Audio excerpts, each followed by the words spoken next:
아프리카의 어느 부족을 거느리고 있는 추장이 깊은 병에 들었습니다. 점점 자신의 운명이 다해져감을 느꼈습니다. 그래서 어느 날 세 아들을 불러서 말합니다. 추장은 세 아들에게 과제를 내줍니다. 얘들아, 우리가 살고 있는 이곳에서 멀리 내다보이는 저 산이 있지 않느냐? 너희들이 그 산에 올라가서 가장 소중하다고 생각되는 것 한 가지씩 가져오라. 그렇게 숙제를 내줍니다. 자, 세 아들은 아버지의 명을 받아 각기 아침에 일찍 집을 떠나 산에 올라갔습니다. 저녁에 해가 거의 다 질 무렵 세 아들은 아버지께로 돌아옵니다. 아버지는 첫째 아들에게 물었습니다. 너는 무엇을 가지고 왔느냐? 네, 아버지, 저는 산에서 아주 신기한 돌을 발견하고 그것을 가져왔습니다. 아들은 돌을 아버지 앞에 내려놓았습니다. 그래, 그거 참 신기하구나. 아버지는 말했습니다. 둘째 아들에게 너는 무엇을 발견했느냐? 그러자 네, 저는 이 평지에서 볼 수 없는 신기한 식물을 발견하고 그것을 가져왔습니다. 아버지는 둘째 아들이 가져온 식물을 받았습니다. 마지막 셋째 아들에게 너는 무엇을 발견했느냐고 물었습니다. 셋째 아들은 송구스러운 태도로 아버지께 이렇게 말했습니다. 아버지, 저는 산에서 형들처럼 아무것도 찾지 못했습니다. 그러나 한 가지 보고 온 게 있습니다. 그게 뭐냐고 묻습니다. 그러자 아버지, 저는 저 멀리 보이는 산 꼭대기에 올라가서 비로소 산 너머를 볼 수 있었습니다. 그 산 너머에는 우리가 살고 있는 이곳에 비할 수 없는 광활하고 비옥한 초원이 펼쳐져 있는 것을 보았습니다. 아버지, 우리가 살고 있는 것은 너무 좁습니다. 우리 부족이 그곳으로 옮겨 살지 않는 한 우리에게는 희망이 없습니다. 라고 말합니다. 그때 아버지가 셋째 아들의 손을 꼭 잡고 이렇게 말합니다. 그렇다. 내가 바르게 보았다. 나는 너에게 우리 부족을 맡기겠다. 그렇습니다. 여러분, 눈앞에 보이는 것만 보는 자가 아니라 그 너머를 보는 자가 미래가 있는 것이죠. 인간은 누구나 이 세상에 유한한 존재로 태어났습니다. 그러나 그 유한성은 타고난 운명이지만은 변할 수 있습니다. 유한성 그 자체로 끝날 수도 있고 그것을 훨씬 넘어서 영원한 지평으로 이어질 수도 있습니다. 영원한 지평으로 이어지는 길은 바로 그리스도 안에서 가능한 겁니다. 그리스도 안에 있을 때 그 유한의 장벽을 넘어서 영원한 삶을 약속받게 됩니다. 하나님 나라의 백성인 우리는 이 땅에 발을 딛지만 분명 하늘에 속한 사람들입니다. 이 땅의 것들이 우리의 정체성을 정의해 주지는 않습니다. 물론 물질과 명예와 우리를 즐겁게 하는 것 등 여러 가지 이 땅의 것들이 있지만 또 우리가 그것을 가질 때 즐겁기도 합니다만 그러나 우리는 하늘에 속한 사람으로서 하늘의 것을 꿈꾸며 추구하며 살아야 됩니다. 오늘 우리가 읽었던 본문 골로새서는 사도 바울이 교회의 머리 되신 예수님에 대해서 말씀하십니다. 교회의 머리 되신 분 예수 그리스도시죠. 여기서 교회는 건물을 말하는 것이 아닙니다. 성도인 겁니다. 예수님을 믿고 따르는 사람들 무리가 바로 교회인 겁니다. 그렇다면 머리 대신 예수님 안에 있는 성도는 각 지체라는 겁니다. 오늘 본문은 예수 그리스도를 믿어서 성도 되었다면 머리 대신 예수님 안에서 우리가 무엇을 해야 하는가인 것입니다. 예수님을 믿는다고 한다면 하나님께서 처음 인간을 만드신 그 본질을 회복해야 한다는 겁니다. 그 여정을 방해하는 거짓 교사들에 대해서 권면을 하는데 2장에서는 그 권면을 앞장에 합니다. 그리고 거짓 교사들과 반대되는 삶을 살아라. 오늘 본문에서 말합니다. 그것이 바로 1절, 2절입니다. 그러므로 너희가 그리스도와 함께 다시 살리심을 받았으면 위의 것을 찾아라. 거기는 그리스도께서 하나님 우편에 앉아 계시느니라. 위의 것을 생각하고 땅의 것을 생각하지 말라. 그렇습니다. 여러분, 성도가 어떻게 살아야 되느냐? 바로 첫 번째로 위의 것을 찾아야 한다는 겁니다. 여러분, 이 시대는 웰빙의 시대입니다. 잘 사는 것이 목적입니다. 우리를 행복하게 해주는 것이 있다면 그것이 무엇이든지 쫓아가는 시대입니다. 물질적인 부유함과 육체적인 즐거움이 다른 무엇보다도 중요한 시대입니다. 어디를 가든지 주식 얘기, 부동산 얘기, 코인 얘기, 재테크 얘기합니다. 몸을 얼마나 잘 가꾸느냐 얘기도 흔히 듣습니다. 건강 비법 얘기도 자주 듣습니다. 그런데 하늘을 추구하는 삶을 살아간다는 얘기는 잘 들을 수가 없습니다. 이런 시대에 바울의 권면은 우리에게 경종을 울립니다. 사도 바울은 이 편지를 쓸 때도 마찬가지였습니다. 당시 거짓 교사들이 말하는 바는 결국 탐욕의 것이며 땅의 것이었습니다. 그들이 추구하고 있는 규정들이나 신비한 경험들 열망하지 말고 오직 하늘에 보관된 소망과 성도의 기업과 그리스도와 함께 영광을 열망해야 된다는 겁니다. 그것이 장래에 이미 참여한 성도다운 것이라는 겁니다. 이전에 어떤 악한 일을 했든지 부정을 한 일을 하고 정욕과 탐심에 사로잡혀 살았든지 과거의 삶의 목표가 어떻든지 그것은 중요하지 않습니다. 이제 성도가 되었다면 달라져야 된다는 겁니다. 그래서 바울은 그리스도께 집중하고 있습니다. 바울은 그리스도의 부활, 그리스도의 높아지심과 보좌의 앉으심, 그리고 그리스도 안에 있는 이 놀라운 생명력, 그리스도의 다시 오심이라는 중요한 내용들을 성도의 삶과 하나하나 연결지어 설명합니다. 1절에서 너희가 그리스도와 함께 살리심을 받았으면 이라고 말하죠. 성경에서 고백하고 있는 부활의 삶은 여러분 누가 지어낸 이야기가 아닙니다. 그리스도께서 부활하신 후 그의 제자들이 부활하신 예수님을 듣고 보고 경험한 겁니다. 예수님께서 십자가에 죽으신 후에 그를 따랐던 제자들 처음에는 그것으로 예수님의 삶이 끝났다 생각했습니다. 그리고 나서 예수님께서 사흘 만에 무덤에서 일어나셔서 부활하신 후 제자들은 예수님의 삶이 죽음으로 인해 손상되거나 폐기되지 않았음을 목격합니다. 시간과 공간을 초월한 영원한 차원 가운데 있는 그의 부활의 몸, 그 부활의 삶을 목격했습니다. 그래서 여러분 부활하신 후 예수님의 모습은 무슨 유령같이 둥둥 떠다니거나 흐릿하거나 그런 실체가 아닙니다. 분명한 몸을 가지신 분인데 분명한 인격도 가지신 분이었습니다. 그러나 만져지긴 하느나 분명히 다른 몸이었습니다. 왜냐하면 옆구리에 창자국도 있고 손과 발에 못자국도 있는데 그것이 어떠한 장애나 어떠한 후유증으로 남지 않습니다. 성서에서 증언하고 있는 부활의 몸은 바로 이 하나님 앞에 서게 되는 그런 몸이라는 거예요.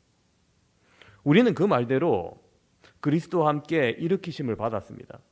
그리고 3절에 우리의 생명이 그리스도와 함께 하나님 안에서 감추어져 있다 이렇게 말하죠.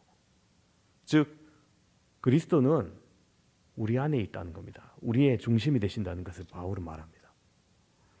그럼 여러분 그리스도께서 중심되는 삶은 어떤 삶일까요? 그 삶이 바로 위의 것을 추구하는 삶이라는 거예요. 위에 있는 것들은 하늘에 속한 영원한 것들을 말합니다. 바울은 우리의 존재 자체가 이미 이 땅에 속한 것들과는 차원이 분명히 다르다는 겁니다. 예수님의 부활한 몸이 우리의 몸과 다르듯이 우리는 예수님과 함께 일으킴을 받았습니다. 새롭게 된 우리가 추구하는 하늘은 하나님 보좌가 있는 곳입니다. 그 보좌 우편에 예수님이 가장 영광스러우시고 이 땅에 어떤 것보다 가치 있는 분입니다. 그분의 생명으로 우리가 생명을 누리고 그분과 함께 우리는 하늘에 속해 있습니다. 그러므로 여러분 우리도 그 위의 것을 하늘의 것을 추구해야 된다는 겁니다.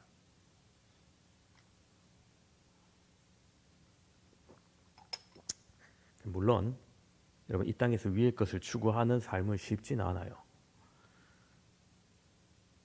다른 사람들보다 아이고 좀 유별나다 소리도 들을 수 있어요. 우리가 하늘에 속한 신령한 것을 추구하면서 땅에 속한 육신이 아직 연약해서 어려움을 당할 수도 있어요. 경제적인 어려움을 처할 수도 있고요. 그럼에도 불구하고 우리가 궁극적으로 가야 할 목적지는 분명히 위의 것을 추구하며 사는 삶이라는 겁니다. 그렇게 할 때 예수님께서 이 땅에 오실 때 우리는 분명히 그분의 영광 중에 함께 있게 될 것이라 말씀하는 겁니다. 두 번째로 땅의 지체를 죽여야 한다 말씀합니다. 새 사람을 입었지만 아직 우리는 옛 사람이 살아 있습니다. 바울은 옛 사람을 땅에 있는 지체라고 부르면서 그것을 구체적으로 언급합니다. 5절 6절 보시면 이렇게 기록되어 있어요. 그러므로 땅에 있는 지체를 죽이라. 곧 음란과 부정과 사욕과 악한 정욕과 담심이니 담심은 우상숭배니라. 이것들로 말미암아 하나님의 진노가 임하느니라. 그렇습니다. 여러분 땅에 있는 지체는 곧 모든 종류의 부도덕한 성적 타락, 과도한 욕망, 정욕 이런 것들입니다. 성경에서 금지하는 악한 행동들입니다. 탐욕스럽게 돈을 추구하는 사람은 하나님이 아니라 돈을 사랑하고 섬기는 사람이죠. 성적 쾌락에 집착하는 사람은 하나님의 거룩하심을 추구하지 않고 쾌락을 하나님같이 중요하게 여기며 살아가는 겁니다. 그러므로 여러분, 탐심은 우상숭배라 말하는 겁니다. 바울은 이러한 땅에 있는 지체를 죽이라고 오늘 명령합니다. 마치 예수님께서 죄를 짓게 하는 그 손과 발 어떻게 하라 했습니까? 찍어버리라고 했던 것처럼. 그래서 오늘 본문 8절 9절에 이렇게 말합니다. 이제는 너희가 이 모든 것을 벗어버리라. 곧 분함과 노여움과 악의와 비방과 너희 입에 부끄러운 말이라. 너희가 서로 거짓말을 하지 말라. 옛사람과 그 행위를 벗어버리고 라고 말합니다. 그렇습니다. 옛사람의 모습은 하늘의 영광스러운 존재인 우리와는 더 이상 어울릴 수 없기 때문에 제거해야 된다는 겁니다. 하늘에 속한 새 사람은 분노, 격분, 악의, 비방, 부끄러운 말을 벗어버려라 말합니다. 그러므로 여러분, 우리가 말하는 것도 꽤 조심해야 돼요. 의도적으로 다른 사람에게 해를 입히려 해서는 안 된다는 겁니다. 또 남의 말하기 좋아하는 거, 수근수근하기 좋아하는 건 여러분 근거 없는 말로 다른 사람들을 헐뜯지 말아야 된다는 겁니다. 이거 들었는데 하면서 들은 것도 바로 옮기지 마시고 이게 근거가 있나 없나 좀 담아두세요. 바로 옮기지 말고 아예 안 들은 것 같이 하거나 굳이 그거 꼭 안전해도 됩니다. 또한 음란한 말을 입에 담지도 말아야 됩니다. 이러한 말들이 곧 공동체를 파괴하기 때문입니다. 그리고 거짓말하지 말아야 됩니다. 우리는 새 사람을 입었기 때문입니다. 새 사람은 하나님의 형상에 회복된 모습이고 예수 그리스도께서 보이신 모습입니다. 우리는 그리스도를 따라서 하나님을 온전히 알아가도록 다시 재창조되었습니다. 하나님을 온전히 아는 사람이 어떻게 계속해서 옛 사람의 모습대로 살 수 있겠습니까? 그럴 수 없는 것이죠. 새 사람인 우리를 통해서 하나님의 영광이 나타나야 됩니다. 그러므로 그리스도의 형상이 우리 가운데 나타나고 있습니까? 다른 사람이 나를 볼 때 옛 사람이 아니라 그리스도를 볼 수 있느냐는 겁니다. 마지막으로 하나님의 형상에 따라 새롭게 되어야 됩니다. 10절 말씀 보시면은 새 사람을 입었으니 이는 자기를 창조하신 이의 형상을 따라 지식에까지 새롭게 하심을 입은 자니라. 그렇습니다. 성도는 새 사람을 입은 자입니다. 그렇기 때문에 자기를 창조하신 이의 형상, 즉 하나님의 형상에 따라 새로워져야 된다고 말하는 거죠. 여러분, 하나님의 형상이란 무엇일까요? 어렵죠. 형상하면 알긴 아는데 말로 설명 못 하겠습니다. 대부분 그렇게 얘기하는데, 여러분 창세기 1장 27절 보시면은 하나님이 자기 형상, 곧 하나님의 형상대로 창조하시되 남자와 여자를 창조하시고라고 했습니다. 성경에 처음으로 하나님의 형상으로 사람을 창조하셨다 말씀합니다. 즉 우리 인간의 본래 모습은 하나님의 형상으로 지음받은 사람이라는 겁니다. 하나님으로 형상으로 지음받았기 때문에 우리가 영적인 존재인 겁니다. 하나님께서 모든 동물을 만드시고 보시기에 좋았더라 말씀하셨지만은 정작 하나님께서 동물과 교제하고 교통하지는 않으셨습니다. 그러나 인간은 하나님의 형상, 그분의 형상으로 만들어졌기 때문에 하나님과 교제가 가능했습니다. 영적인 교통이 가능한 겁니다. 에덴 동산에서 아담과 함께 거닌 그 영적인 현장이 있었던 겁니다. 그렇습니다. 하나님은 우리에게 특별한 능력, 하나님의 형상으로 지음받음을 허락하셨습니다. 그래서 우리는 하나님을 섬기고 그분을 기뻐하며 예배를 드리고 경배를 드리기 위해서 탄생한 특별한 존재입니다. 동물은 여러분 아무리 좋아한다 해도 예배를 드리고 경배를 드릴 수는 없어요. 세상 그 어느 것도 하나님께서 하나님의 형상을 허락하지 않으셨습니다. 오직 인간만이 하나님께서 영적인 교통과 섬김을 받으시기를 원하셨던 겁니다. 그런데 안타깝게도 인간이 에덴 동산에서 불순종으로 타락하면서 하나님의 온전한 형상을 잃어버리고 말았습니다. 예수를 믿고 우리가 십자가로 다시금 하나님과 교통함을 얻었지만은 우리 가운데 아직 여전히 죄의 속성이 있기 때문에 여전히 불안한 존재가 우리 인간입니다.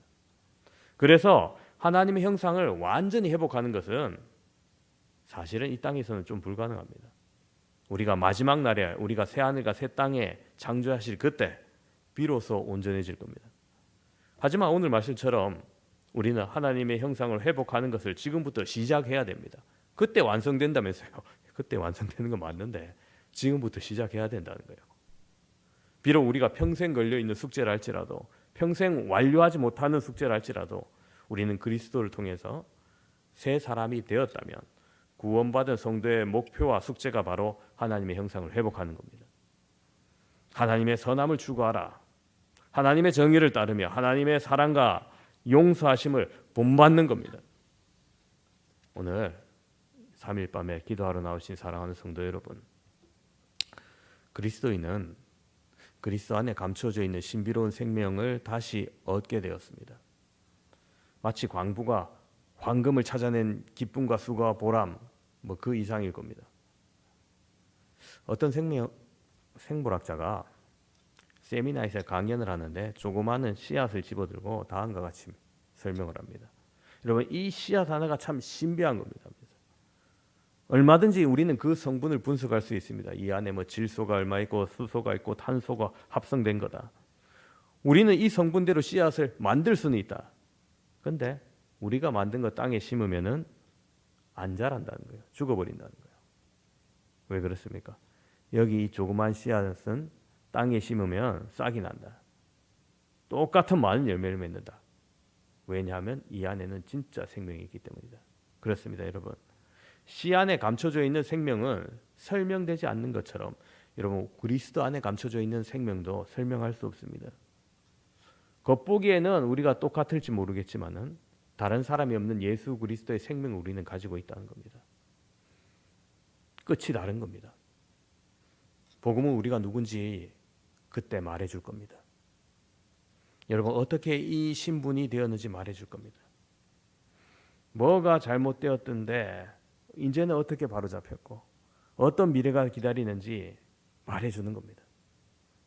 장래 그리스도께서 재림하실 때 생명이신 그리스도와 함께 성도들도 영광 중에 나타날 존재로 그렇게 어울리며 살게 해주신다는 겁니다. 여러분, 주님과 함께 그러므로 날마다 성화의 길을 걸어가시고 날마다 하나님의 형상을 찾는 길을 걸어가시고 위의 것을 찾는 삶을 걸어가시는 저와 여러분 되시기를 주님의 이름으로 축원합니다.